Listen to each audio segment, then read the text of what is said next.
Part 1.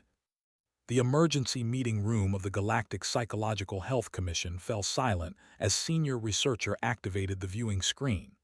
Around the curved table, representatives from 43 different species shifted uncomfortably in their seats. Some had fur, others had scales, and a few existed as floating clouds of bioluminescent gas, but they all shared one thing in common: they were worried. "What you are about to see," began, his three eyes blinking in sequence, "comes from our first psychological survey of the newly contacted species known as humans." The screen flickered to life, showing a darkened room on Earth. A family of 4 humans sat together on a soft surface they called a couch. The youngest 2 appeared to be adolescents. They were all staring at a large screen mounted on the wall. "This is normal human behavior during their rest period," explained. "They call it movie night. Now watch what happens." The Earth movie began to play. Within minutes, several commission members gasped. On the screen, a creature with elongated limbs and too many teeth stalked through a dark house. Humans on the movie screamed. The family watching also showed clear signs of fear. Their heart rates spiked. Stress hormones flooded their systems. Their breathing quickened. "Pause it," commanded Commissioner, her crystalline body chiming with distress. "Why are they exposing their young to this? This is clearly a trauma response." "That's what we thought too," said quietly. "Keep watching." He resumed the playback. The movie continued for what humans called 90 minutes. Terrible things happened on screen. More creatures appeared. More humans in the movie died in grotesque ways. The real family watching displayed every physiological marker of genuine fear throughout the entire experience. Then the movie ended, credits rolled, the lights came back on. The family was smiling. "Did we see that correctly?" asked Doctor, whose species had evolved from small burrowing prey animals. "They appear pleased." "They are pleased," confirmed. He played another clip. This one showed the family discussing the movie. The young ones were laughing. The adults were relaxed. One of the adolescents said it was awesome and asked if they could watch another one next week. "But that's impossible," said Commissioner. "We've studied fear responses across 217 sapient species. Fear is a survival mechanism. It warns us away from danger. No species seeks it out voluntarily." Manipulator appendages trembled slightly. "Humans do, and it gets worse." He showed them more data. Humans had entire industries dedicated to creating fear content. They wrote books about monsters. They made thousands of movies about death, gore, supernatural terrors, and cosmic entities that drove people insane. They built elaborate physical spaces called haunted houses where actors would jump out and scare them. They created virtual reality experiences designed to trigger maximum fear responses. And they paid money for all of it, willingly, eagerly. "This is madness," whispered Doctor. His ears lay flat against his head. "This species must be deeply psychologically damaged." "That was our initial assessment," agreed. "But there's more." He brought up sleep study data. After consuming this horror content, we expected to see disrupted sleep patterns, stress disorders, and lasting psychological damage. Instead, we found this. The data showed humans sleeping peacefully after watching horror content. Their brain waves were normal. Their stress hormones returned to baseline within an hour. Many reported sleeping better after watching scary movies. The commission erupted into confused chatter. This violated every principle they had established over 10,000 years of studying galactic civilizations. Commissioner called for order. Surely their young must suffer psychological harm from this exposure. Shook his head. Human parents often watch horror content with their offspring as a bonding activity. They call it fun. The young humans we studied showed no signs of trauma. In fact, they specifically request to watch more. "But what about nightmares?" Doctor asked desperately. "Every species experiences fear during sleep cycles when exposed to threatening stimuli. Surely humans have nightmares after watching these horrors. Some do, admitted. But here's what's strange. When humans have nightmares after horror content, they don't consider it a problem. Many of them say things like it was worth it, or that means the movie was really good. They treat nightmares as a sign of quality entertainment. Several commission members made sounds of distress in their native languages. This was beyond their understanding. This was wrong on a fundamental level. There has to be an explanation, Commissioner said firmly. No species could evolve to seek out fear stimuli without suffering psychological damage. It goes against every survival instinct we've documented. That's why I've called this emergency session, replied. We need to understand this before we approve humanity for broader galactic contact. If their fear response is malfunctioning, they could be a danger to themselves and others. They might not properly assess threats. They might take unnecessary risks. He pulled up more footage. This showed a human research facility on Earth where scientists studied fear and stress. The lead researcher, a human female named Dr. Sarah Martinez, explained on camera that horror entertainment actually helped humans manage stress. She claims, translated, that experiencing controlled fear in safe environments helps humans build psychological resilience. She says it's like exercise for the mind. Exercise, Doctor repeated slowly. They deliberately stress their fear systems to make them stronger. So they claim. Commissioner stood up, her crystalline body refracting the light into worried patterns. This is unprecedented. In all our studies of fear psychology, we've never encountered a species that voluntarily seeks out terror for recreation. We need answers before we can clear humans for integration. I recommend a full field study, said Doctor. We need to embed researchers on Earth. We need to observe humans in their natural environment. We need to understand the mechanics of how they can function with this bizarre relationship to fear. The commission voted unanimously. They would send a research team to Earth, disguised as documentary filmmakers studying human culture. The team would have 6 months to determine whether humanity's fear response was a dysfunction requiring intervention or something else entirely. As the meeting adjourned, remained at the viewing screen, watching the human family laugh together. The youngest one was already asking what scary movie they could watch next week. The parents were discussing options, debating the merits of ghost stories versus alien invasion scenarios. Felt something he hadn't experienced in decades of research, genuine unease. Not because the humans seemed damaged or broken, but because they seemed perfectly fine. Happy, even. They had stared into manufactured darkness, confronted simulated death, and came out the other side asking for more. What kind of species treats horror as entertainment? What kind of mind finds peace in images that would haunt every other known civilization for years? He didn't know, but he was certain of one thing. Humanity was different in ways the galaxy wasn't prepared for, and different didn't always mean safe. Part 2. 6 weeks later, Dr. Aura stood outside a human building with a sign that read Screen Manual Horror Convention. Her disguise was perfect. The holographic projection made her appear human, complete with the appropriate number of limbs, eyes, and facial features.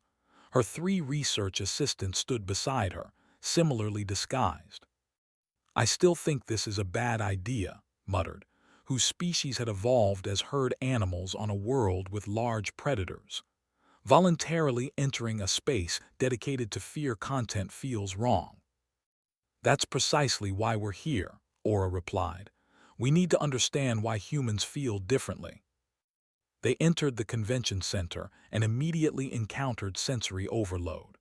Thousands of humans crowded the space, moving between booths decorated with images of monsters, gore, and death. Life-size statues of creatures stood throughout the hall. Some were humanoid with weapons. Others were twisted alien forms. Still others easy description, their shapes seeming wrong in ways that made Aura's actual biology uncomfortable beneath her disguise. And the humans were delighted. They took pictures with the monster statues. They bought replica weapons and masks. They wore clothing emblazoned with images that would count as psychological weapons on most civilized worlds. "Are you seeing this?" whispered, gesturing toward a booth selling books. The covers showed graphic violence, supernatural entities, and existential horrors. "They're purchasing bound trauma for leisure reading." Aura approached the booth. A human male with enthusiastic energy greeted her. "First time at Scream." "Yes," Aura replied carefully. "I'm doing research. Can you explain the appeal of these books?" "Oh man, where do I start?" The human grinned. "Horror is just the best genre. It lets you experience fear in a safe way. Like, I know logically that vampires aren't real, but reading about them gives me that thrill without actual danger." "But why seek the thrill at all?" Aura pressed. "Fear is unpleasant." The human looked at her strangely. "Is it though? I mean, yeah, being actually scared in a dangerous situation sucks, but this—" He held up a book with a creature on the cover. "This is fun scary. It's like riding a roller coaster. Your body reacts, your heart pounds, but you know you're safe. That's what makes it enjoyable." Aura purchased several books for analysis and moved deeper into the convention.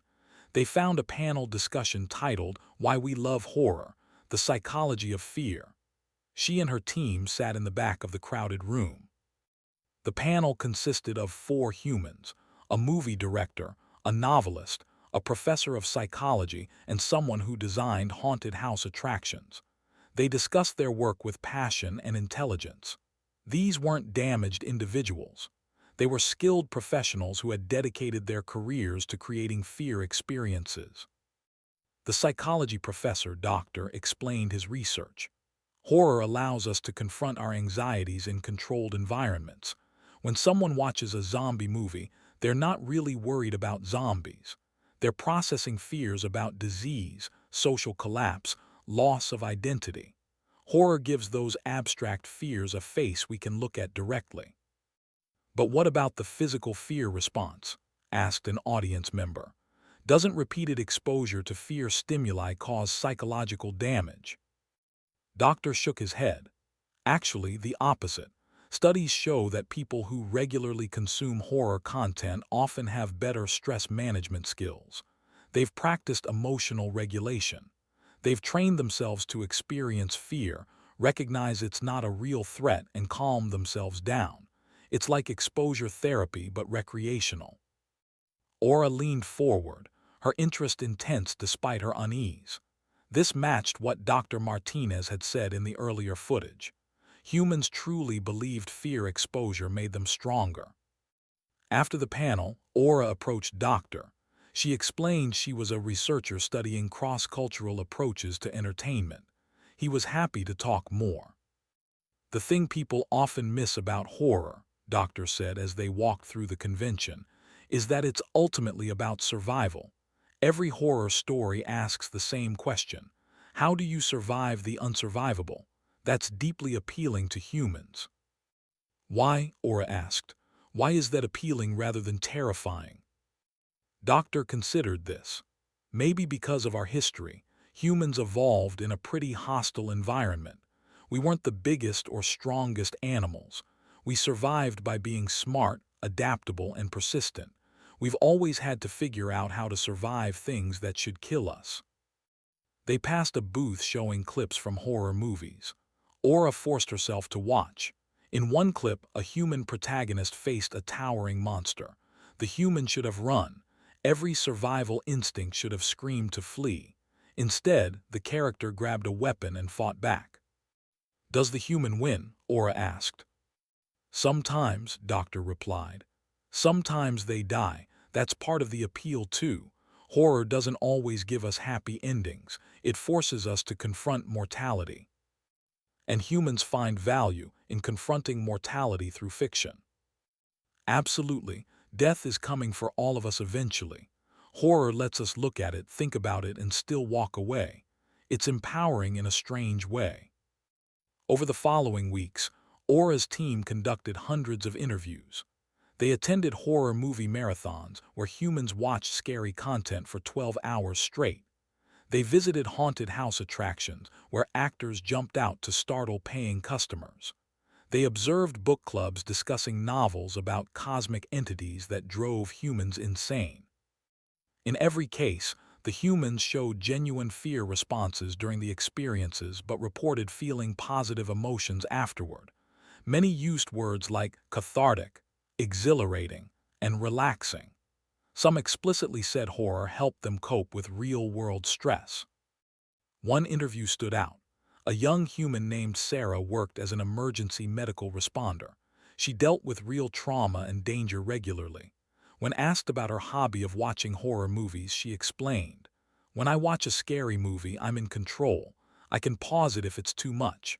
I can remind myself it's fiction. Real emergencies don't give you that control. So horror actually helps me decompress. It's fear with an off switch." Aura compiled her findings and transmitted them back to the commission. The data was clear. Humans weren't psychologically damaged.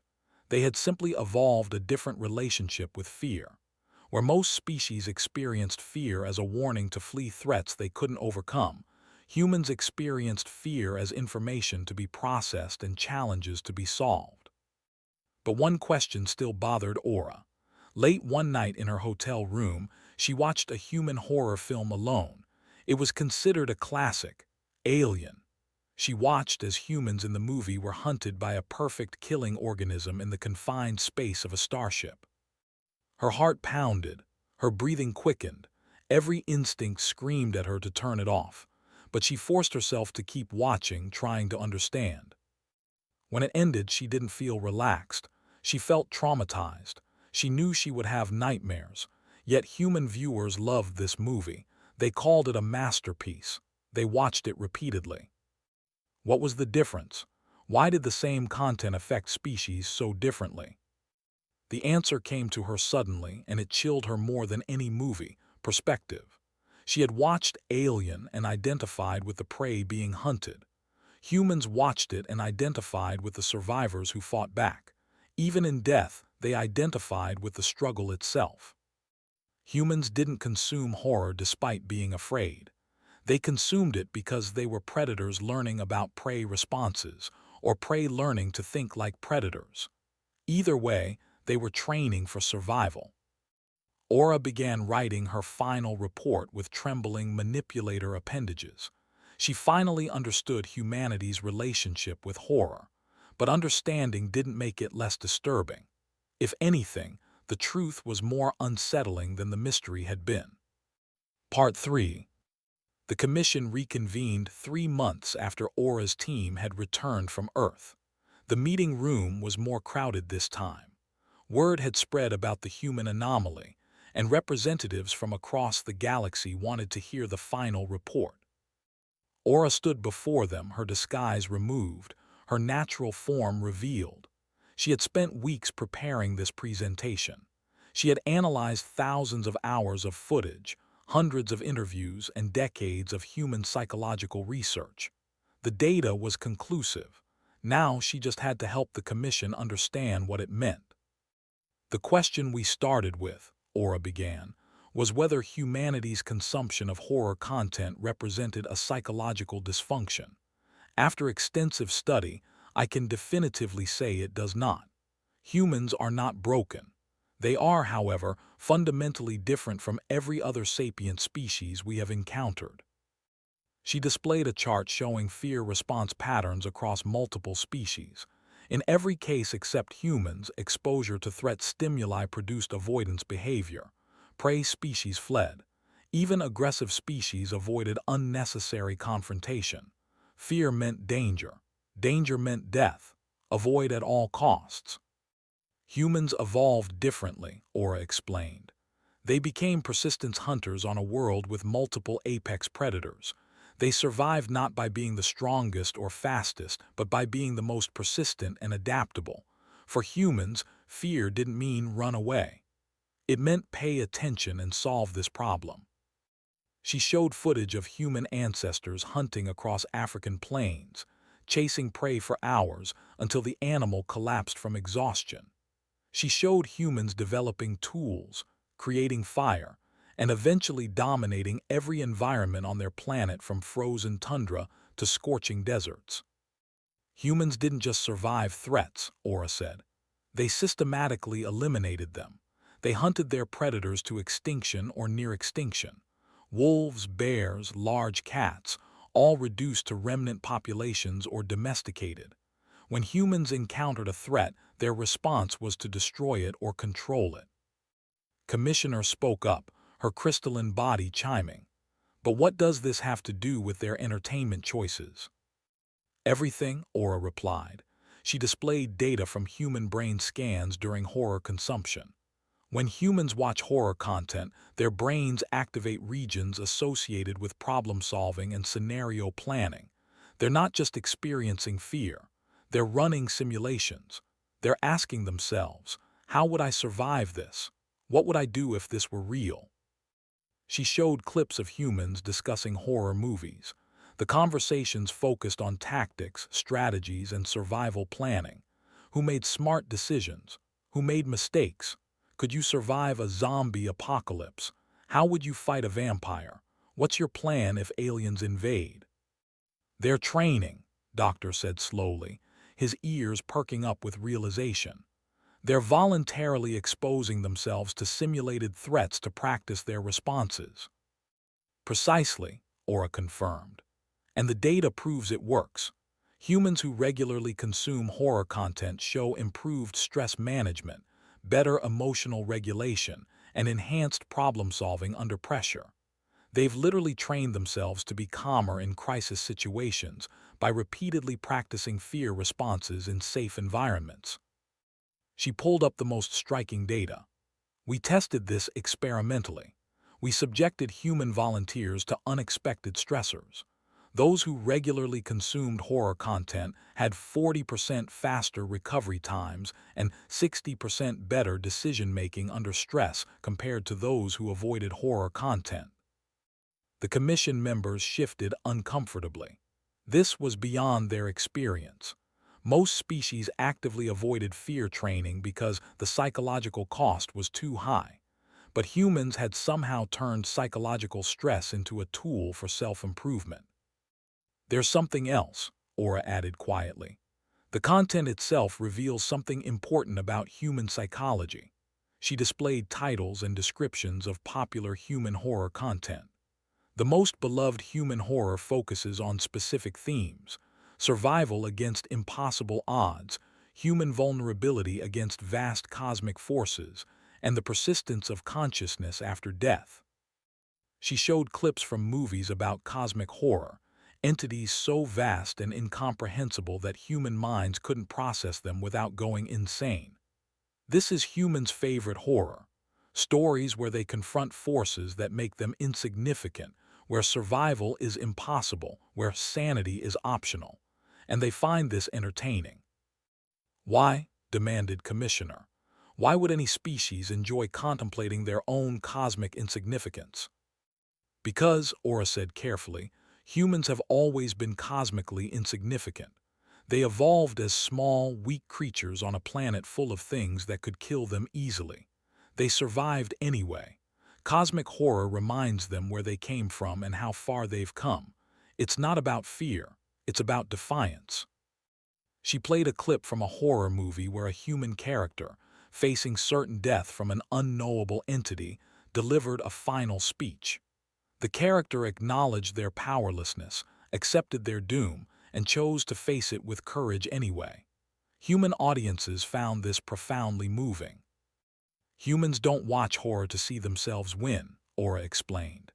They watch to see themselves struggle. Win or lose, what matters is that they faced the fear and didn't run away. For humans, horror is ultimately about courage, not terror. The commission sat in silence, processing this information. Finally, Doctor spoke. So what do we tell the galaxy? How do we explain this to species who will find human entertainment disturbing or even traumatizing? Aura took a deep breath. We tell them the truth. Humans are predators who evolved to hunt threats rather than flee from them. Their entertainment reflects this psychology. What we consider nightmare fuel, they consider training material. What we see as trauma, they see as practice. And we approve them for galactic integration, Commissioner asked. I recommend approval with notation, Aura replied. Humans are psychologically stable.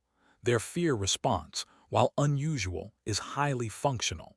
However, other species should be warned that human entertainment content can be psychologically damaging to non-humans. Humans should be educated that what they consider mild horror may constitute severe psychological trauma for other species. The commission voted. Approval was unanimous, though many members looked troubled. As the meeting concluded, a junior researcher approached Aura with a question. Doctor, I noticed something in your report. You said humans often consume horror content before sleep. They watch scary movies, read frightening books, then go to bed. Doesn't this cause nightmares? Sometimes, Aura acknowledged. But here's what I found most disturbing about human psychology. She pulled up sleep study data. When humans have nightmares after consuming horror content, they don't consider it a negative outcome. Many actively enjoy having nightmares. They say it means the content was effective. They'll even recommend books or movies based on whether they caused nightmares. The junior researcher's expression showed disbelief. They enjoy psychological distress during sleep. No, Aura corrected. They enjoy the experience of having survived psychological distress. Even in their nightmares, humans are practicing. They're running scenarios. They're training for threats that don't exist yet but might someday. She closed her data files and prepared to leave. But one final thought occurred to her, something she had decided not to include in the official report because it was too speculative. Humans had spent creating fictional monsters, crafting elaborate horrors, and building imaginary threats. They had hunted their real predators to extinction, so they had invented new ones to stay sharp. They had created entire mythologies of demons, ghosts, and cosmic entities just to have something to fear. But what happened when humanity met real aliens? When the fictional horrors became real possibilities? When the galaxy filled with actual unknowns to confront? Aura had watched humans long enough to know the answer. They would do what they always did. They would study the threat, analyze it, plan for it, and if necessary, eliminate it. The same species that created horror for entertainment would face actual cosmic horror with the same persistence that had carried them from small prey animals to apex predators to spacefaring civilization. The galaxy had nightmares about hypothetical monsters. Humans had nightmares about monsters and woke up thinking about how to kill them. That was the real difference. That was what made humanity unique. And that was why Aura, despite approving humanity for galactic integration, had sent a private message to her. The humans are coming. They're psychologically stable and ready for contact. But if humanity ever becomes frightened, truly frightened, facing a real threat rather than entertainment, I believe the galaxy should be more worried about what humans will do than what frightened them. She deleted the draft message. Some truths were too dangerous to speak aloud. Instead, she filed her official report and recommended humanity for full galactic citizenship. They had earned it. They were stable, functional, and ready. And if the galaxy wasn't quite ready for them, well, that was the galaxy's problem now.